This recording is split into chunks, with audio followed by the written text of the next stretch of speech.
Greetings folks, and I hope the 1/6 scale gods are smiling on you wherever you are in collecting land. And welcome back to the channel for something a little bit different. Now, Mr. Go Figure quite often gets asked the question, what is your favourite 1/6 scale figure? Not dissimilar to being asked, what is your favourite movie, Mr. Go Figure? I tend to avoid answering that question at all costs because, with 260 plus figures to choose from, been collecting for a long time, picking one is such a difficult task. However, Mr. Go Figure is not one to shy away from a challenge. So what I am going to do, I'm going to put myself through it, and I am going to attempt to pick my top 10 favourite figures of all time. Well, at least up until the present day, at least, anyway. Yeah, I'm going to put myself through the grinder on this one. But before we dive in, I'd like to send the usual massive shout out to everyone who supported the channel. And please drop a like on this video as it helps other people find Go Figure.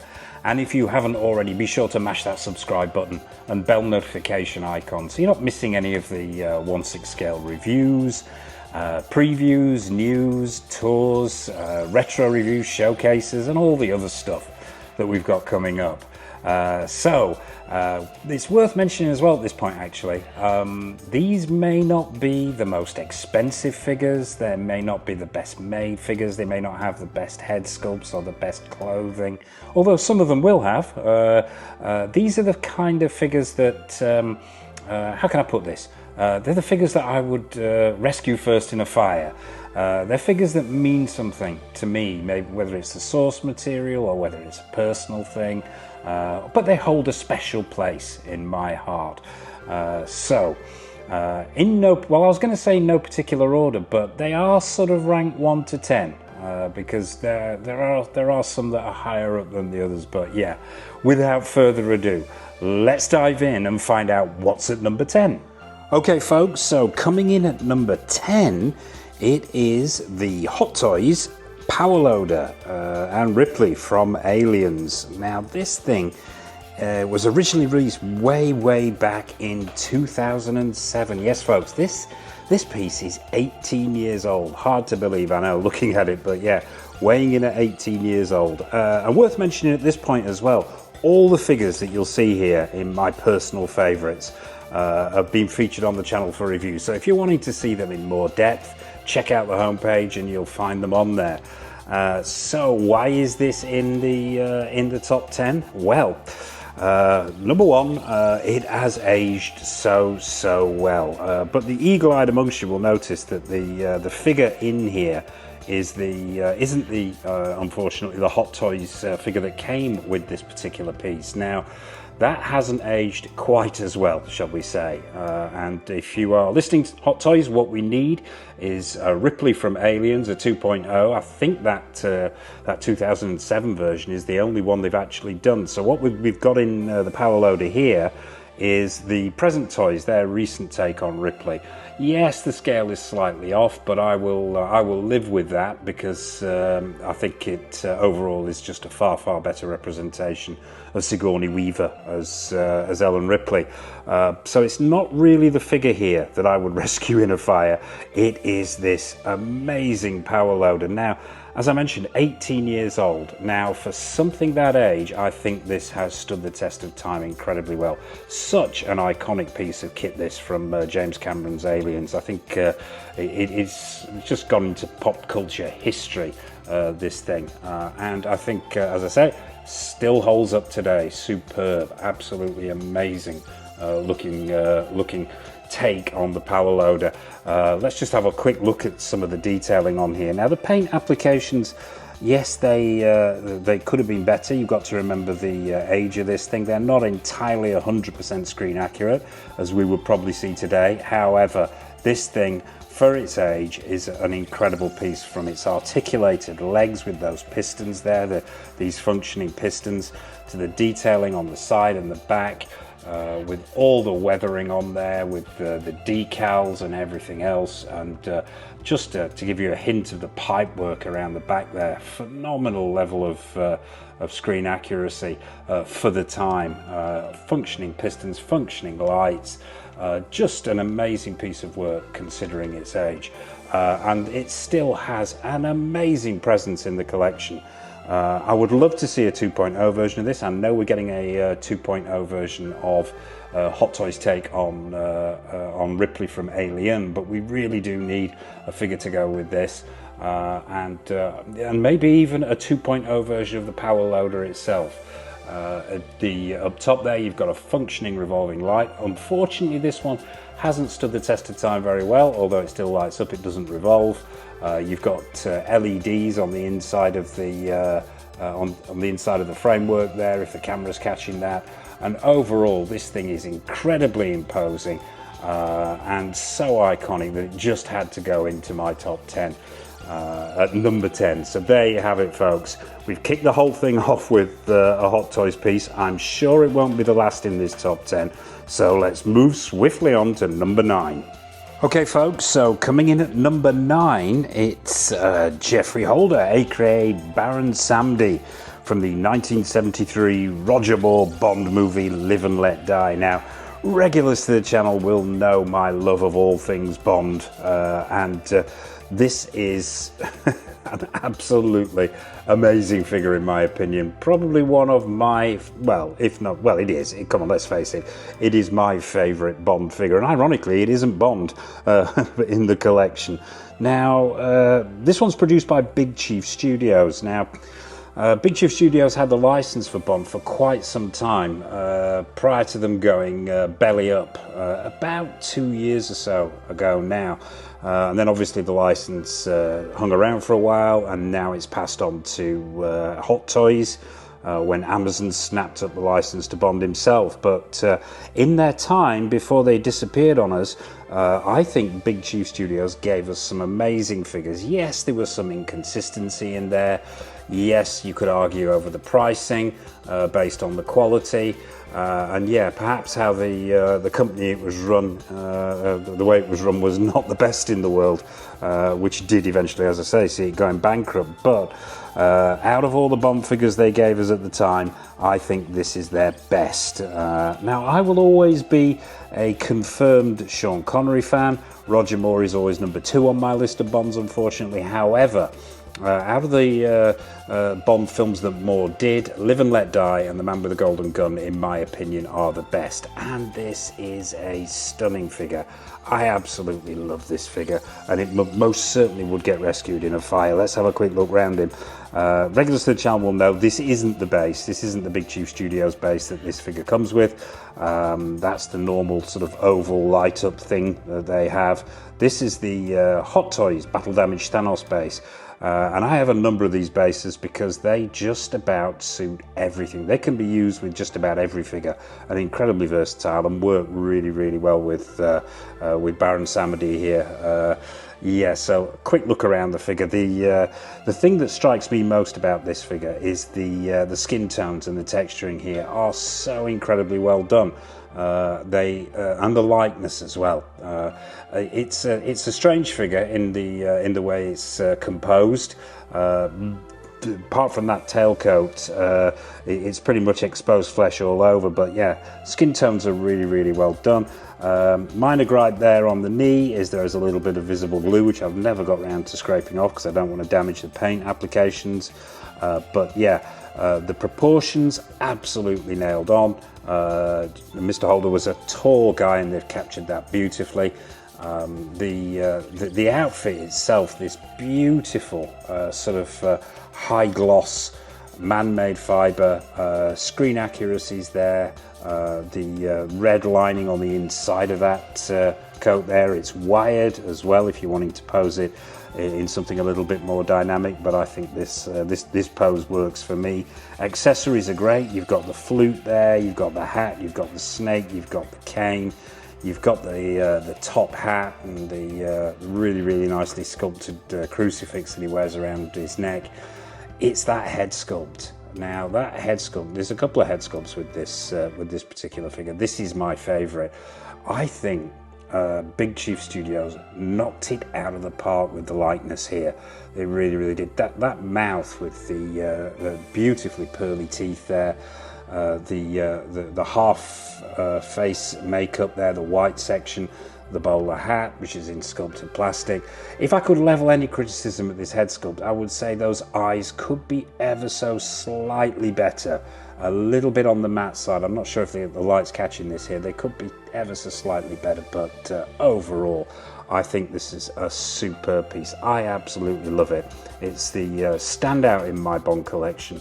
I think it still holds up today. It'd be interesting to see if Hot Toys go down this route and give us this kind of figure as well. And such a charismatic character for his limited screen time in the movie. It's just a shame we didn't see more of him, and just a shame we didn't see more of BCS as well.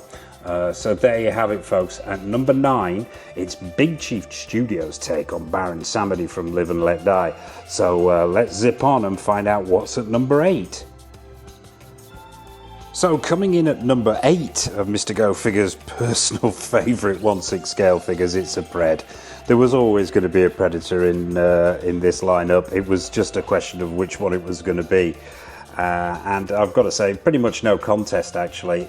This is the classic Pred from the Predators movie. I've never owned the original Jungle Hunter Predator. I picked this one up and did a little bit of work on it to make it look more like the original Jungle Hunter itself. There were some issues, I think, with the original Predator from the original movie, and so I sort of hung out for this version, and I've got to say, yeah, he was always going to make an appearance, and this to me is not only is it the best, in my opinion, I think it is probably Hot Toys at their best when it comes to making Predators. Now, this is going to be a little bit controversial, I know, but after the letdown that was the Prey version of Predator, yeah, I mean, they've announced a 2.0 version, and I'm going to reserve judgment on that until I get it in hand. I will be picking it up, but I think it's going to have to go some distance to actually match or top this particular figure. Now, as before, this isn't the base itself that this figure comes with. We've got that over here. Actually, I'll drag that into shot. And this is a good base, I've got to say. I think it's very nice. I like the skull here. I like this sort of sculpted plastic skin here that's suspended, drying out. I think it's a great base. However, it suffers a lot with the direction that Hot Toys have gone in, which is giving us wonderful diorama bases with tiny little footprints, which mean you really can't get this the figure into any kind of dynamic pose. So let's put that to one side. However, with this Thanos Endgame battle damage version base that regular Sledge Channel will know Mr. Go Figure loves that much. He's got several versions of it, well, several iterations of it. I think you can really get the posing that this figure begs for, and yeah, it may be an old figure, and this one was released way back in 2011, so yeah, it's not a young figure, this one, but I think it stood the test of time brilliantly, and I still, as I say, think it's possibly Hot Toys' greatest achievement when it comes to Predators. From the rotten banana skin flesh to that real netting that covers the body there, the paint applications on the armor, the scaling, the proportions, the light up feature.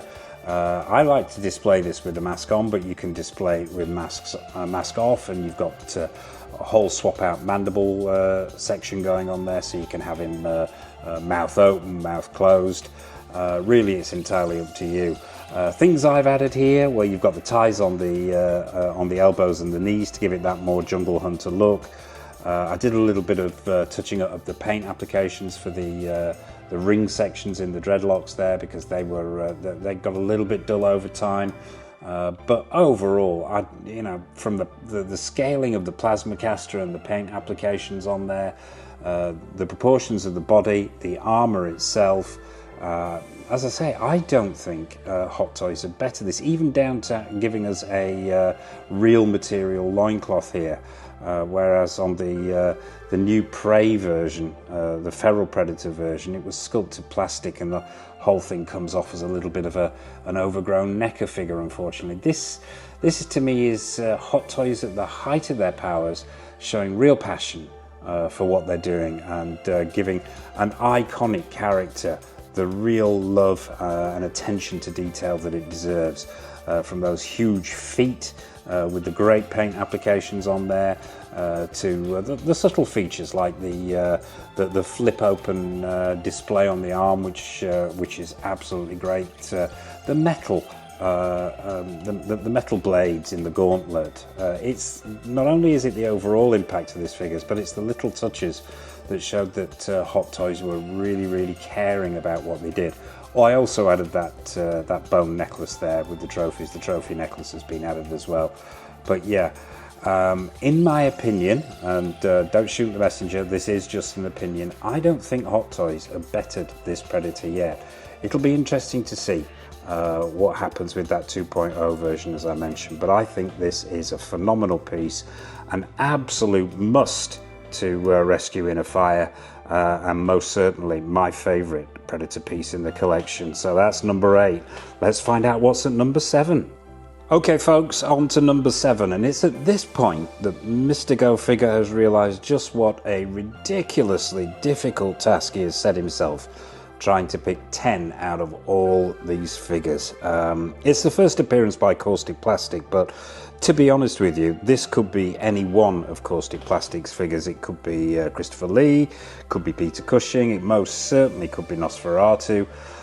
Probably not the only appearance Caustic Plastic are going to make in this in this top 10 of my personal favourites.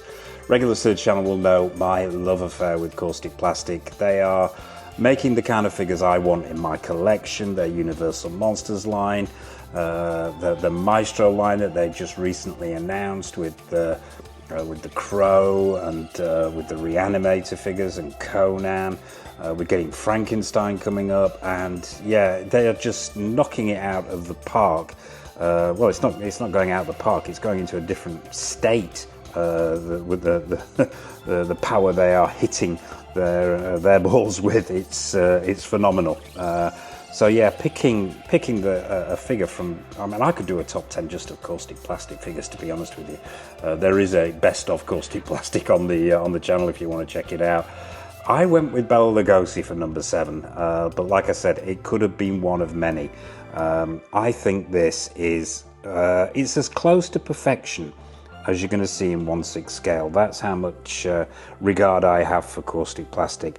Proportions nailed on. The outfit is phenomenal. The tailoring here is some of the best I have ever seen in a 1/6 scale figure. The suit is incredibly screen accurate, that dress suit with the stripe down the side. The materials that Caustic Plastic have used here, and yes, this is unapologetically going to be a gush fest. The screen accuracy on the outfit is phenomenal. That opera cape is superb with that beautiful red lining. All the materials are incredible. Tailoring is just it's just nailed on in every single department, and articulation is there, as we've come to expect. That base, the Caustic Plastic magnetic base, showing other more expensive companies how magnetic bases should be done.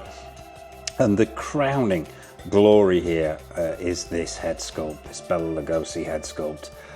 I'm going to let the pictures speak for themselves. This is, as I say, it is pretty much perfect. I cannot find an angle where this head sculpt doesn't look like Lugosi. The skin tones, the texturing, the sculpting, the glassiness of the eyes, that slight gloss to the lips, the expression, everything about this figure is there. It's in front of us.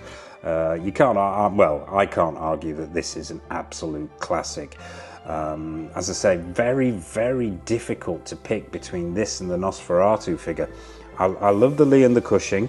I think they're good, but I don't think they're quite as good as this. Mr. Go Figure is a huge fan of classic horror, of horror through the ages, and this, as an addition to their horror lineup, is absolutely incredible. You get a second head sculpt with this. Not a huge amount of accessories. The swap out hands are phenomenal, superbly expressive, and as we know, caustic plastic is sort of becoming legend in the hand and forearm world for their sculpting and paint applications, and this is no exception.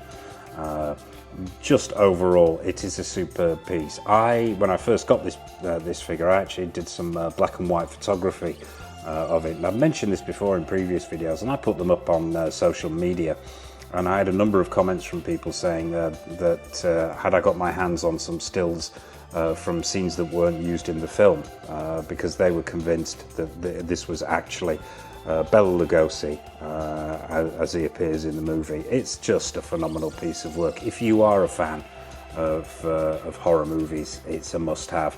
I cannot stress how much I love this figure. It is, as I say, it's damn near close to perfection for me. So when that fire alarm sounds, I will be rushing to the caustic plastic section of my collection to rescue not only this, but probably every other one I can get my hands on as well, but this will be first. So there you have it, folks. That is the absolutely wondrous piece, which I love to bits. Caustic Plastic's take on Bela Lugosi as Dracula. So onwards and upwards. So at number 6, it's InArt's appearance in Mr. Go Figures' personal top 10 favourite figures, and InArt were always going to make an appearance in this top 10. It was inevitable. Now, regulars to the channel will know my love of all things Dune. Ever since reading the books as a teenager, I was bitten by the Dune bug, forgive the pun, and I've been a massive fan ever since. I even like the David Lynch 1984 film, even though it's a bit car crashy in places. However, it took Denis Villeneuve to bring the vision of Dune that I had when I read the books to the big screen, and a phenomenal job he did too in the trilogy. Well, the first two anyway. We're waiting for the third, but what can I say about InArt? They have smashed onto the 1/6 scale scene. They have brought us some truly stunning pieces, and it was I was going to say it's difficult to pick one for my personal favourites, but it's not actually, because it's the subject matter here just as much as it is the figure itself that I think are amazing. So let's have a close-up look at Paul Atreides and why he deserves that spot in my favourite figures. We'll start with that base. Now, I think it's very subtle, it's really well done. I like the design there, it's not over the top. It's got its flaws, but we'll get to the flaws with this figure. Proportionally, this is absolutely nailed on, as is the outfit. Completely screen accurate here. There isn't a proportion off here. It's absolutely the right build for Timothée Chalamet, and overall, yeah, just next level stuff. Moving on to that still suit, well, the still suit itself is really, it's something to behold, it is. The level of detail, the screen accuracy, I'm not going to bang the drum for that too much, but what I really like on this piece is the weathering. It's got some of, in my opinion at least, the best 1/6 scale weathering I have ever seen. Or at least the best 1/6 scale weathering I've seen in a long time. It's subtle, but it's there, and it's all over this figure if you look carefully, and it's the attention to detail here that InArt have given this piece, which really makes it something special for me. As I say, that still suit, beautifully rendered. The detailing on the arms there, the detailing on the still suit itself, as you can see in the chest area, everything is screen accurate, and the love and passion shine through on this piece. Even down to this sort of robe, this overrobe, this cowl that he wears. The material itself with that sort of semi-translucent look where the light plays through it. The wires in the side here, which allow you to get some really, really dynamic poses. And it's the variety of looks and poses that you can go for with this figure as well. And a lot of that is down to the accessories. And InArt went all in with some beautifully rendered and painted and sculpted accessories. And you get everything. You get maker hooks, you get this fantastic Kry's knife, you get the Mauler pistol, you get this swap out mask here. you get thumpers and sand compactors and compasses, and all of those actually, well, the vast majority anyway, fit in this superbly rendered frame kit on the back here. Now, lesser companies would have just sculpted this in a solid piece of plastic, not InArt. This whole thing opens up, and inside you have all the accessories with a little spot for them, beautiful to behold, and the attention to detail is amazing. And around the back here you can see how that cowl flows, and it's just it brings the love back into 1/6 scale posing. It can get a bit tiresome sometimes when you spend 2 hours futzing around with a figure trying to get it to do what you want to, but this one cooperates in every department. So yeah, the outfit itself is a thing of beauty. And of course, let's talk about the head sculpt now. 2 head sculpts with this figure. You get the cowled head sculpt, and you get this one. This is the deluxe version, which comes with the rooted hair head sculpt and this little mouse as well, which is great. A great little addition. Beautifully sculpted and painted, that little chap. But yeah, the head sculpt. Now, I'm not sure whether I can get close enough to this figure that you'll be able to pick out these details, or if this lighting's good enough, but what really stands out to me, apart from the uncanny likeness to Timothée Chalamet, is the paint applications here. They are so subtle but so well done. The skin tones and textures, the slight blemishes in there, the slight imperfections in the skin, those super glassy eyes, with the independent eyeball moving system.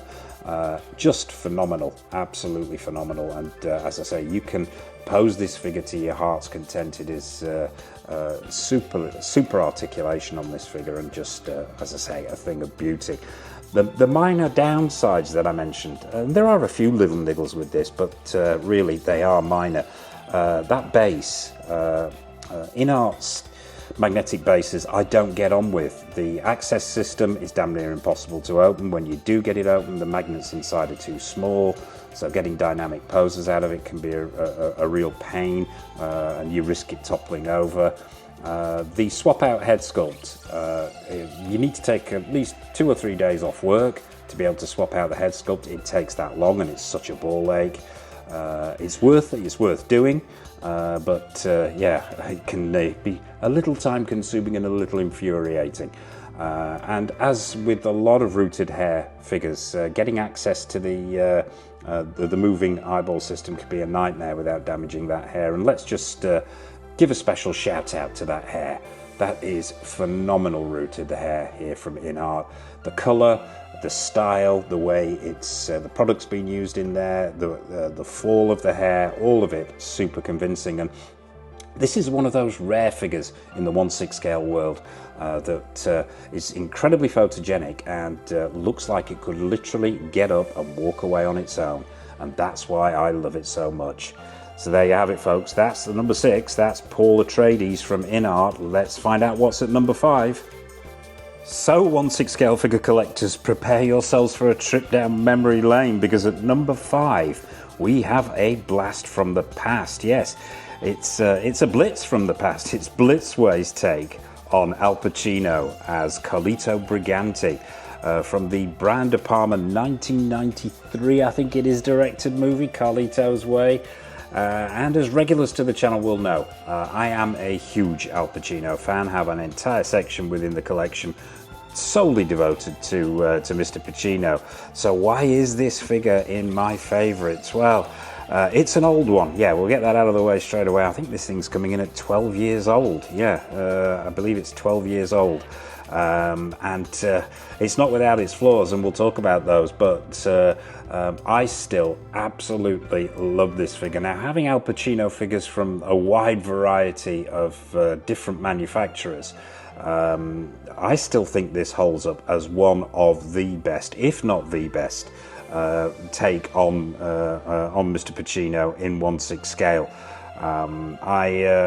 The film itself is perhaps not my most favourite of his films. However, the figure is just next level stuff for its time, obviously, and it has aged badly in some areas and really, really well in others.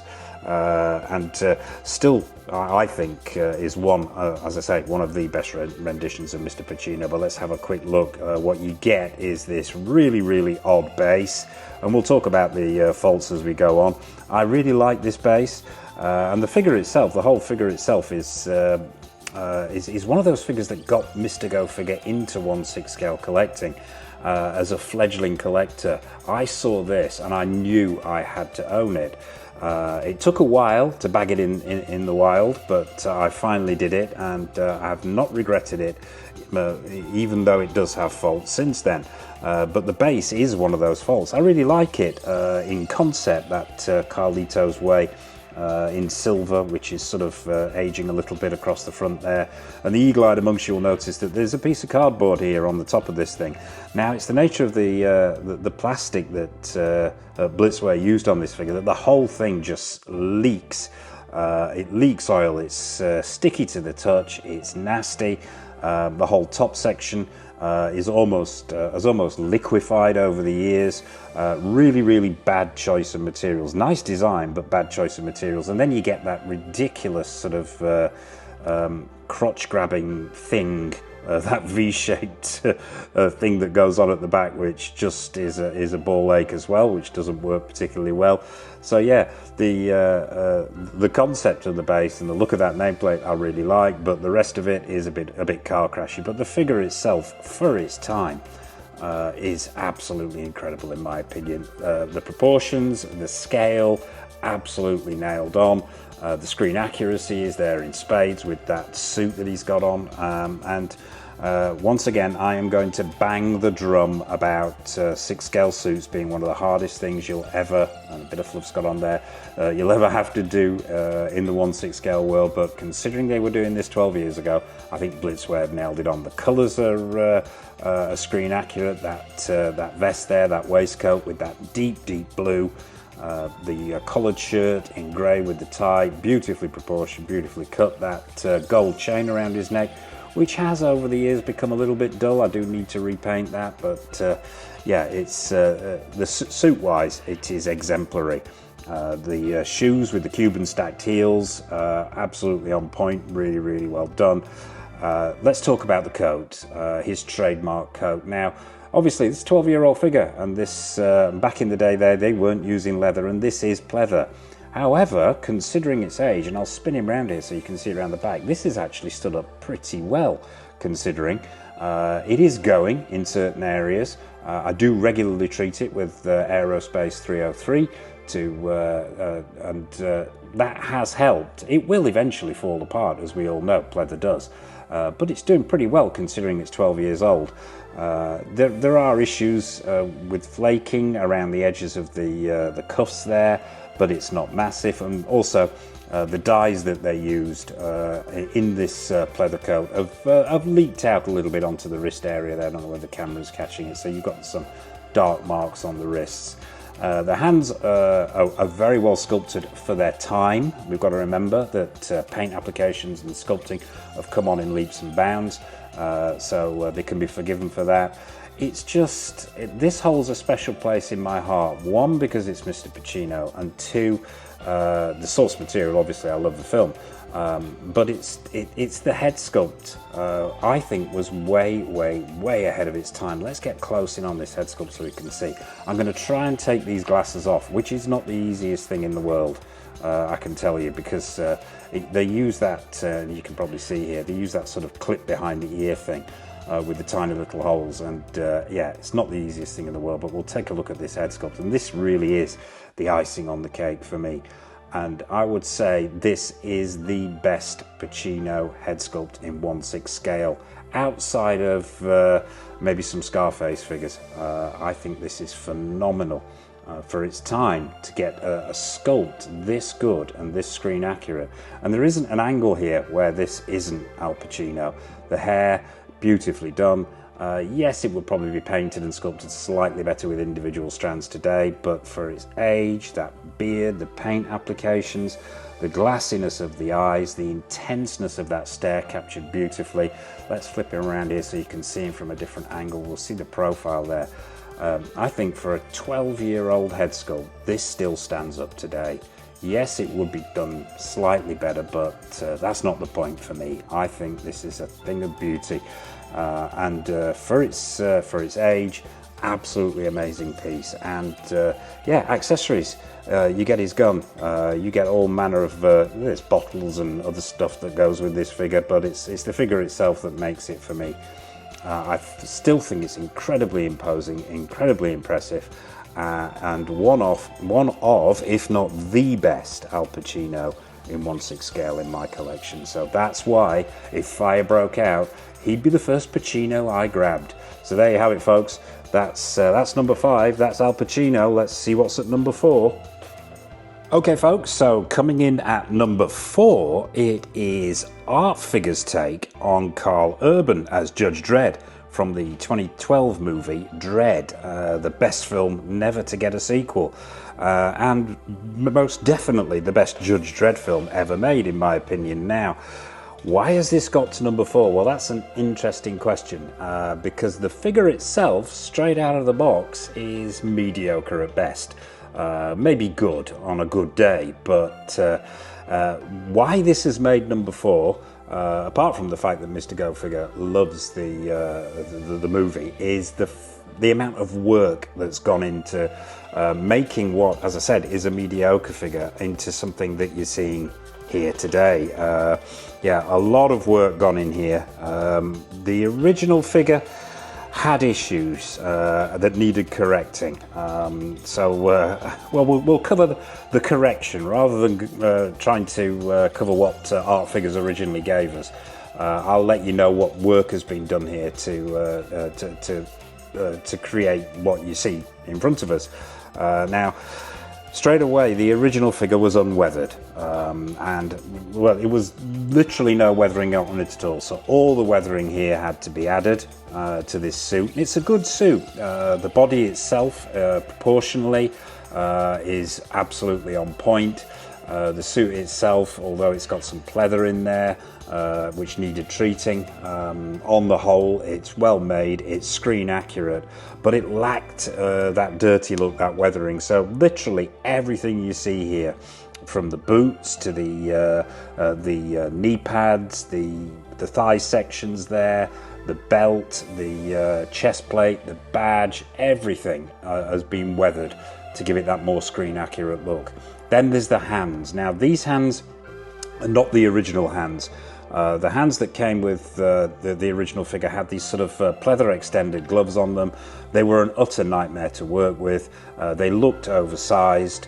They didn't work properly and came off as comical. So the hands have been replaced here and weathered to give it that authentic and screen accurate look. The lawgiver has been weathered as well. Yeah, weathering all over, as you can tell. Probably the biggest addition or change, rather, modification, apart from the addition of this diorama backdrop, is the head sculpt. Now, I think the head sculpt itself is very, very good. Unmistakably Karl Urban as Dredd, and it's always going to be difficult to get that to be able to recognise an actor just from the bottom part of his face, but I think Art Figures did a very, very good job here. You've got that 5 o'clock shadow going on, that grimace is just right, and it is recognisable as Karl Urban. However, there was a major issue with this thing straight out of the box, and that was that this helmet rode way too high and wasn't weathered enough. So we've got the addition of more weathering on there, we've got the addition of more scratches to make it more screen accurate. But as I say, the biggest change was to remove that helmet and actually shave down the bridge of the nose so that the helmet falls further down the head. The original straight out of the box was showing way too much nose, and it just looked goofy and completely off. But with just a little bit of work there, that helmet now rides at the right height, and it just adds so much more to the accuracy of that helmeted head sculpt. So yeah, they're the changes. Now, as I say, it wasn't a bad figure straight out of the box, but it needed a lot of work, and that's why, as I say, it's made it into my fourth spot of favourite figures, simply because of the time and effort that's been invested in this to create something unique. I absolutely love the finished product, and that diorama base really sets it off for me. It's a custom diorama base. You've got a nameplate on the front there. It says Judge Dredd, I am the law, and it's obviously meant to I think it's peach trees, the towers that he's trying to get through, or the block rather, and it's meant to represent the one of the floors in peach trees, and I think it just sets the figure off beautifully with that grill in the background there, and with that nameplate and the rubble and just a sort of dirtied up effect. The whole thing looks grimy, it looks used. It looks realistic, and it looks screen accurate for me, and that's why it's made it to the number 4 spot, simply because Mr. Go Figure has got so much, he loves the film, but has got so much invested in time and effort in this film. I literally would grab this if that fire broke out. So there you have it, folks. That's number 4. That is Art Figure's take on Judge Dredd. On to number 3.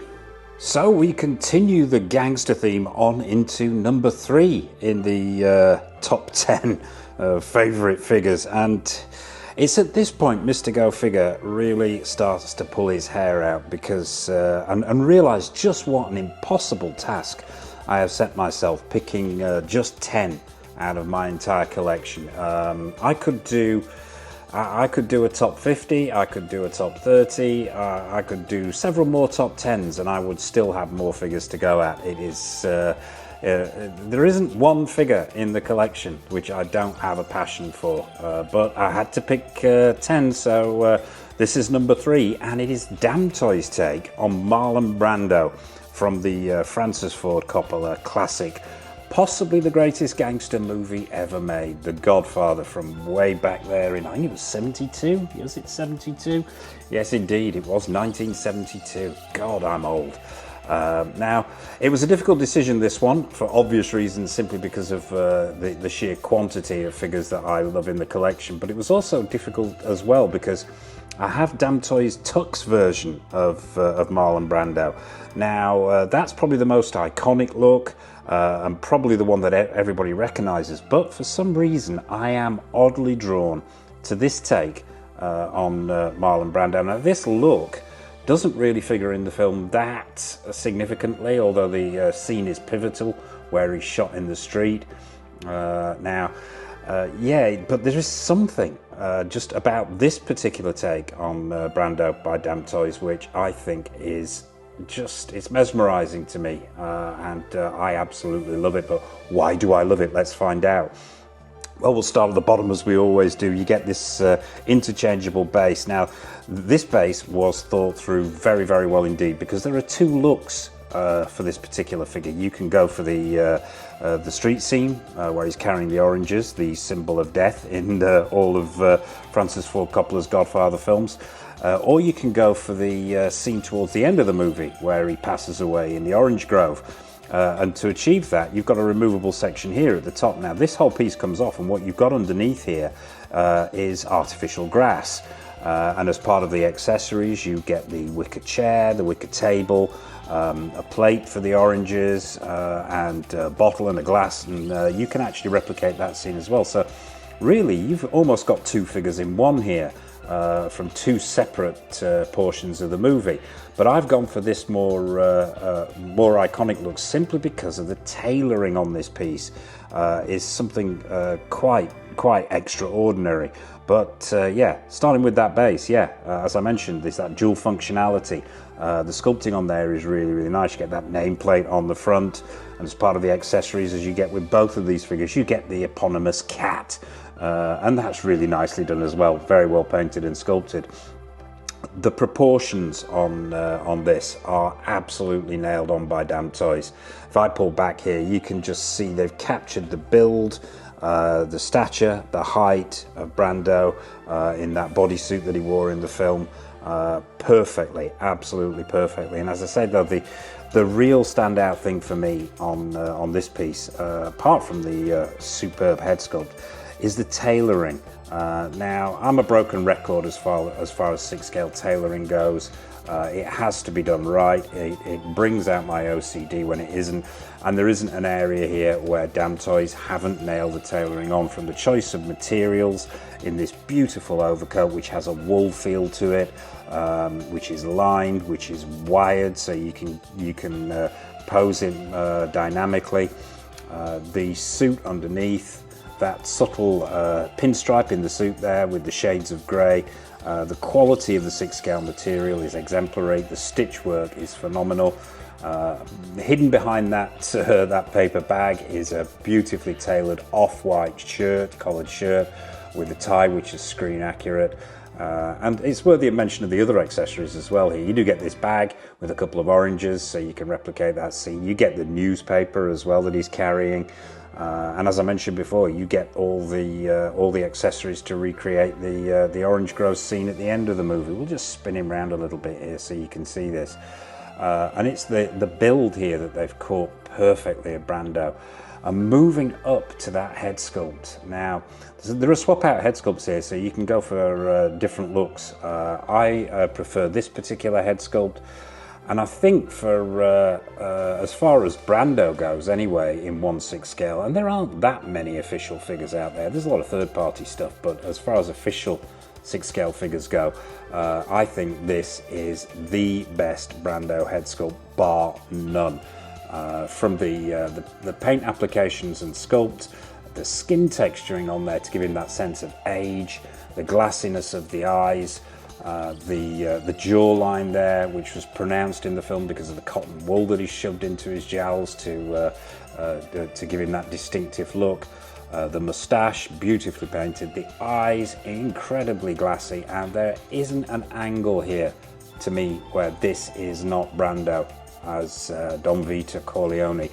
The hat itself, and so great to see the hat is removable and is made out of real material. It's that sort of pressed felt onto card thing, but it's not sculpted plastic.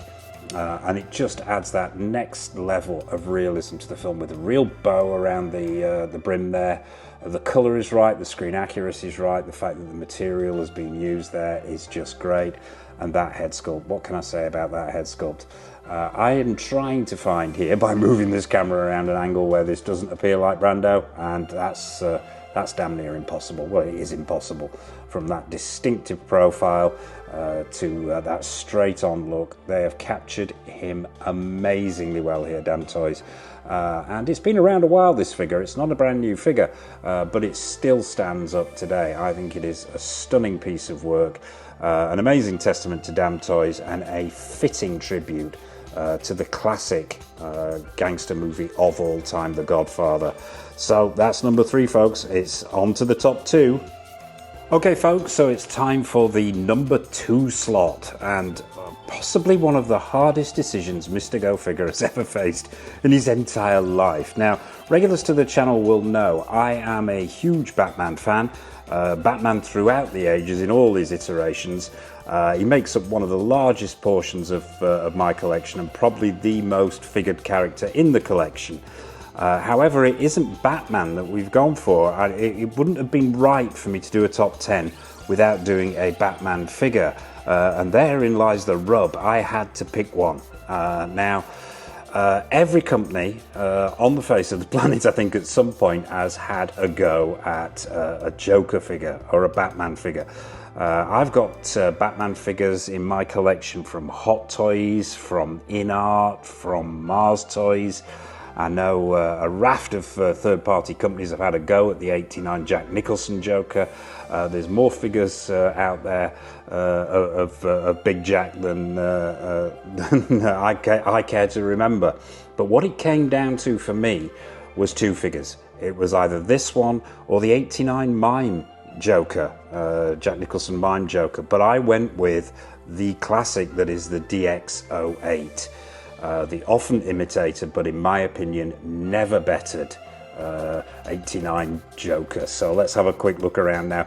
I ain't going to spend too long on this guy because most collectors of 1/6 scale figures will probably know this this particular iteration of the Joker very, very well indeed. But as I say, I don't think this has been bettered. I think this is the gold standard of Joker figures.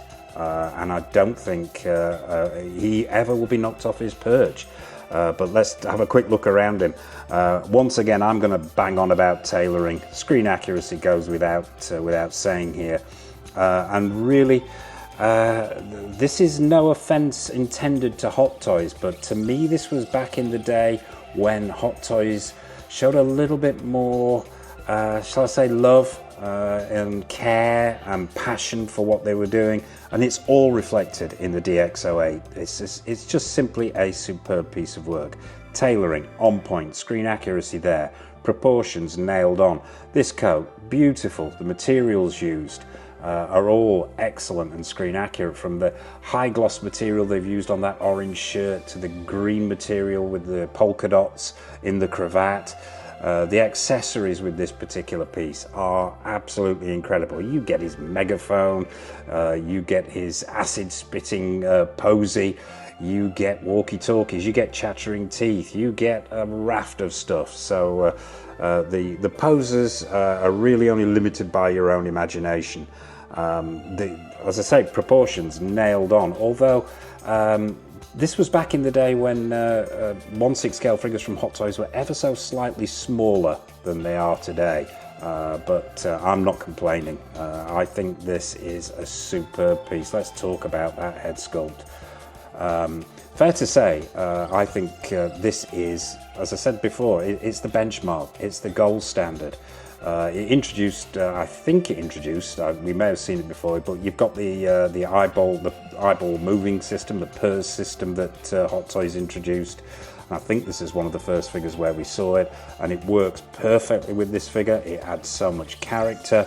It can literally change that grinning expression from jovial to evil simply by moving the eyes. And what really separates this head sculpt, especially considering its age, are the paint applications on here are phenomenal.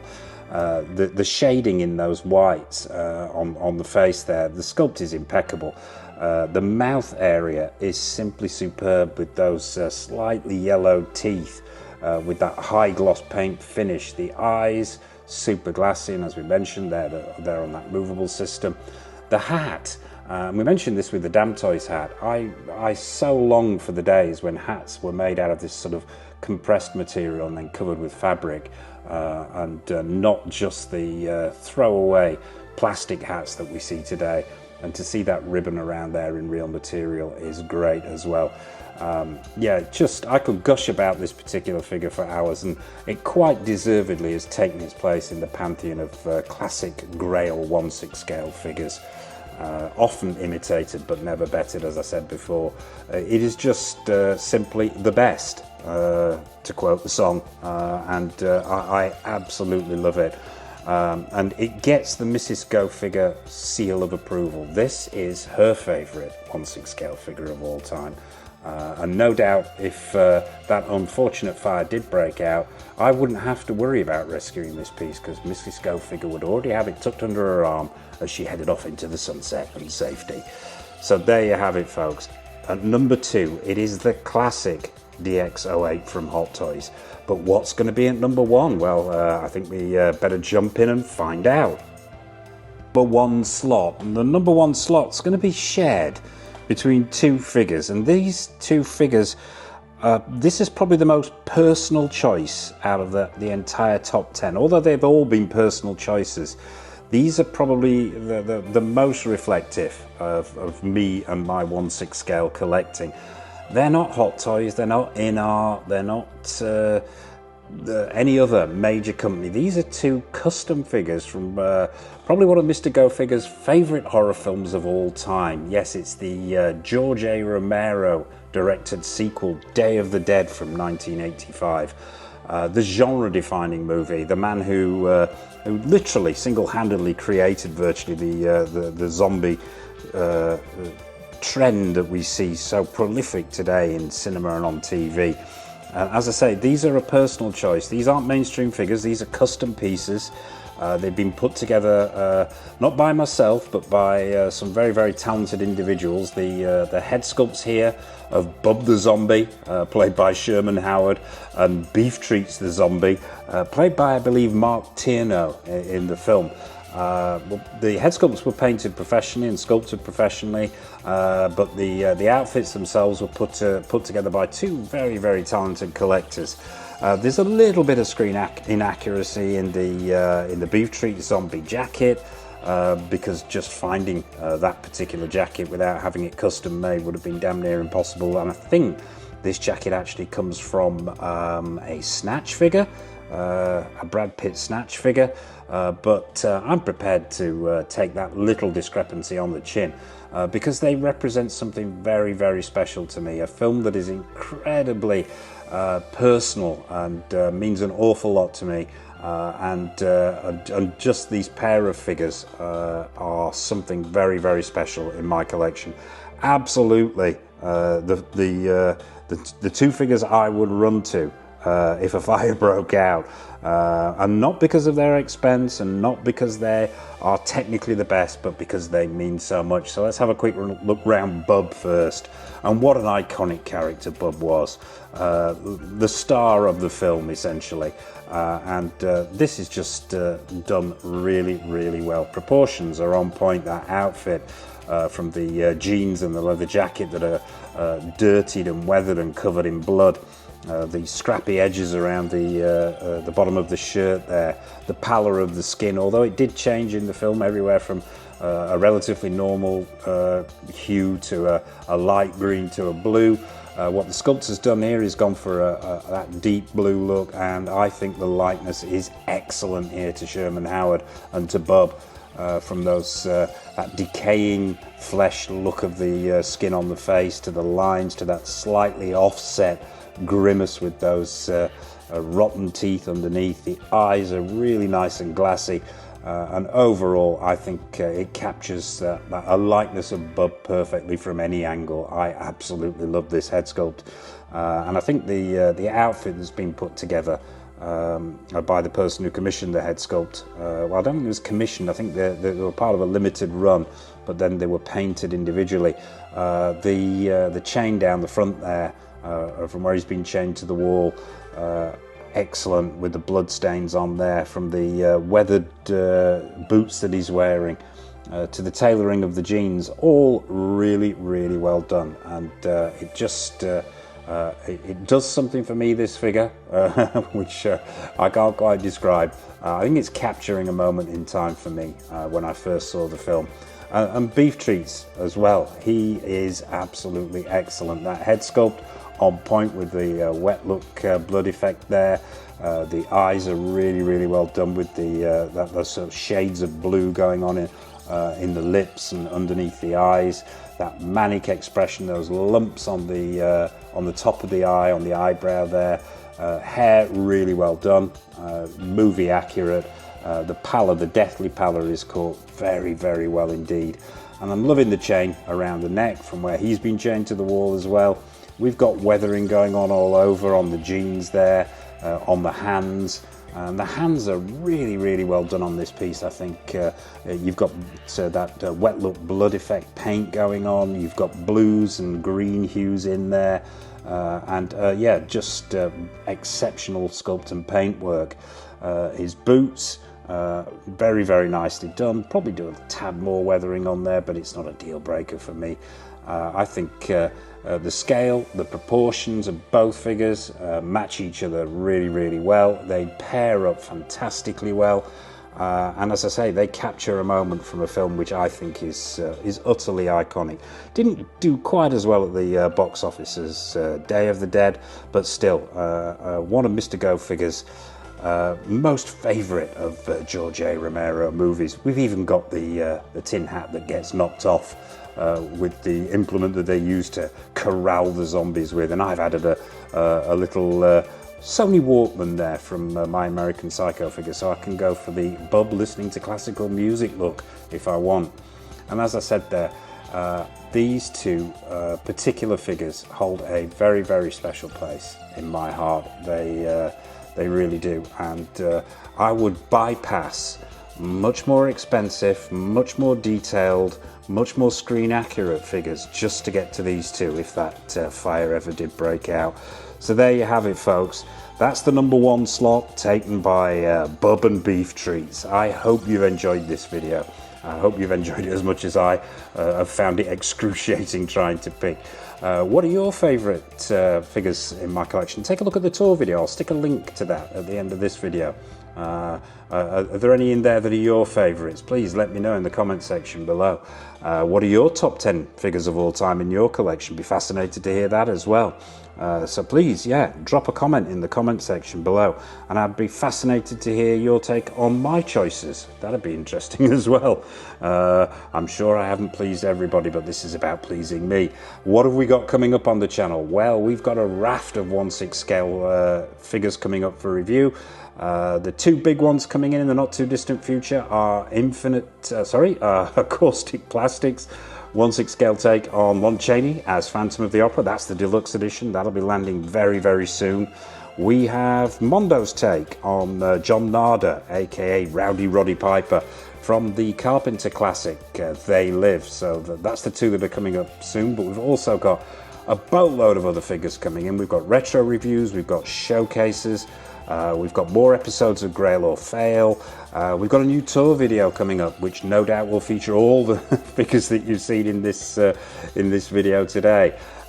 So yeah, as I mentioned at the top there, be sure to hit that subscribe button and bell notification icon so you're not missing any of the good stuff that's coming up. And I suppose all it remains for me to say is from me, from Beef Treats, from Bub, and the other 9 that figured in my top 10 of my personal favourite 1/6 scale figures. Take care of yourselves as always. A massive thank you for watching, and until next time on the channel, happy collecting.